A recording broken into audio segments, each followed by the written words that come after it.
Hello, नमस्कार दोस्तों। मेरा नाम राहुल सागर है और स्वागत है आप सभी का आपके अपने YouTube channel study with Rahul Sagar में। दोस्तों, आज आपकी डेट हो चुकी है 17 जुलाई 2026 और बीपीएससी की जो जो भी टीचिंग प्रोसेस होती है, या एक तरीके से हम बोल सकते हैं जो बीपीएससी के जो एग्ज़ाम लेने की जो प्रोसेस होती है, उसको लेकर के एक बहुत बड़ी अपडेट सामने निकल कर के आई है। वो अपडेट है क्या? इस अपडेट को थोड़ा विस्तार से जानेंगे। ये जुड़ी हुई किस चीज़ से है? ये जुड़ी हुई है आपके बीपीएससी ट्री 4.0 के एग्ज़ाम से, और साथ साथ आपका जो बीपीएससी एईडीओ का जो एग्ज़ाम था, जिसका पेपर लीक होने की वजह से जिसको कैंसिल कर दिया गया था, उसको लेकर के एक बहुत बड़ी अपडेट निकल कर के आई है और ऑफिशियल तरीके से निकल कर आई है। इस पूरी अपडेट को थोड़ा विस्तार से जानेंगे, लेकिन इससे पहले आप सभी से एक छोटी सी रिक्वेस्ट है। अगर आपने अभी तक हमारा यूट्यूब चैनल सब्सक्राइब नहीं किया है तो प्लीज़ हमारे यूट्यूब चैनल को सब्सक्राइब कर लीजिए और बेल आइकन को भी प्रेस कर लीजिएगा, ताकि जो हमारी आने वाली लेटेस्ट अपडेट्स हैं उनको आप आसानी से देख सकें।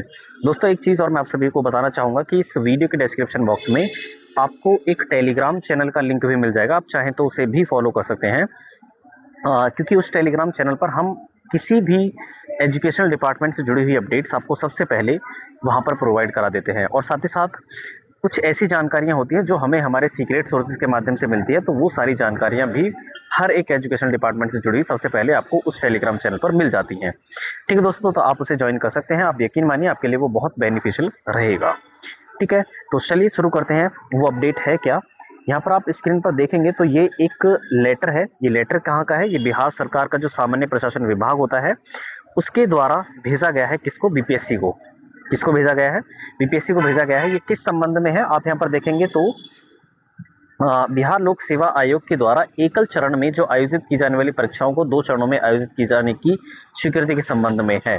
यानी कि कहने का मतलब ये है कि अब इस पूरे जो ये मैंने नोटिफिकेशन आपके सामने रखा है, इस नोटिफिकेशन में ये कहा गया है, जो आपका सामान्य प्रशासन विभाग है बिहार सरकार का, उसके द्वारा ये अनुमति दी गई है कि बीपीएससी जो है, अगर अपनी एग्जाम लेने की प्रोसेस में अगर कोई भी बदलाव करना चाहता है तो वो खुद सक्षम है, या वो स्वतंत्र है इस चीज़ को करने के लिए। ठीक है, इसको पूरा थोड़ा डिटेल में देखेंगे। यहाँ पर चलेंगे आप तो यहाँ पर थोड़ा सिंपल लैंग्वेज में मैंने यहाँ पर लिख दिया है। ठीक है, जैसे हम देखेंगे आप सामने, यह इमेज बिहार सरकार के सामान्य प्रशासन विभाग द्वारा जारी किया गया है। ये एक आधिकारिक सरकारी पत्र है, यानी कि ये ऑफिशियल लेटर है। ये जो पत्र है वो बीपीएससी यानी कि बिहार लोक सेवा आयोग की परीक्षाओं की प्रक्रिया में बदलाव की अनुमति देने से संबंधित है।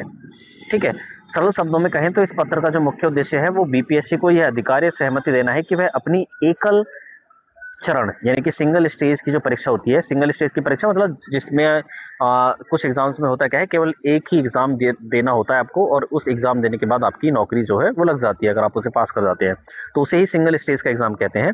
उसमें होने वाली परीक्षाओं को जरूरत पड़ने पर 2 चरणों में, जैसे 2 स्टेजेस में भी कन्वर्ट कर सकती है या आयोजित कर सकता है, जैसे पीटी और मेंस वाला।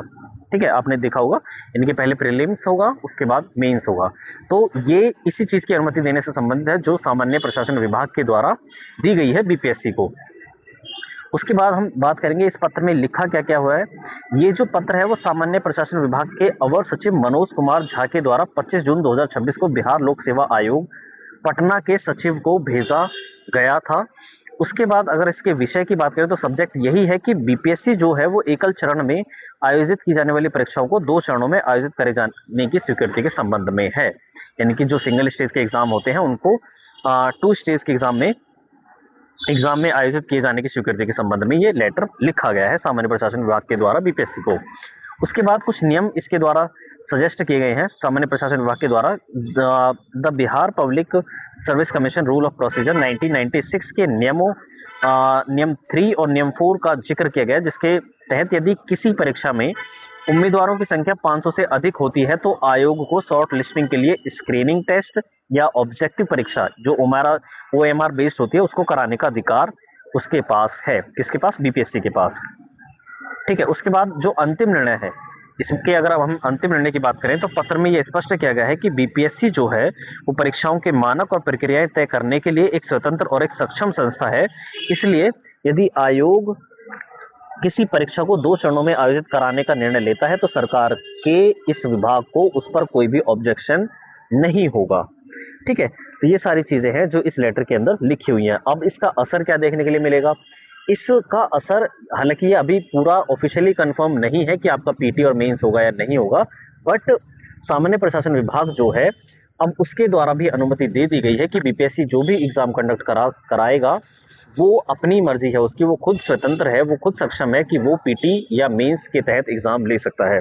जैसे इसका असर क्या होगा आप देखने के लिए असर देखने के लिए मिलेगा कि इस पत्र के बाद जो होगा वो बीपीएससी जो आगे आने वाली जो बड़ी भर्ती परीक्षाएं होंगी, जैसे ट्री 4.0 या अन्य सीधी भर्तियां जो पहले केवल एक ही परीक्षा से होती थी, उनमें पारदर्शिता और बेहतर मूल्यांकन के लिए अब पीटी और मुख्य परीक्षा का नया पैटर्न लागू करने के लिए वो पूरी तरह से स्वतंत्र रहेगा।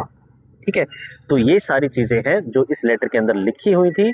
तो अब आगे आने वाली जो बीपीएससी एग्जाम लेने वाला है, उनमें बहुत हद तक चांसेस देखने के लिए मिलेंगे कि आपको आपका पीटी और मेंस होगा ही होगा। आपका बीपीएससी ट्री 4.0 और बीपीएससी का एईडीओ का जो एग्जाम है उसमें बहुत हद तक यही चीजें हैं कि आपका पीटी और मेंस होगा। ठीक है, तो चलिए दोस्तों, ये एक छोटी सी इन्फॉर्मेशन देनी थी। आई होप आपको ये वीडियो पसंद आई होगी। वीडियो पसंद आई तो प्लीज़ वीडियो को लाइक, शेयर और हमारे यूट्यूब चैनल को सब्सक्राइब भी कर लीजिएगा, ताकि जो हमारी आने वाली लेटेस्ट अपडेट्स हैं उनको आप आसानी से देख सकें। तो चलिए दोस्तों, थैंक्स फॉर वॉचिंग।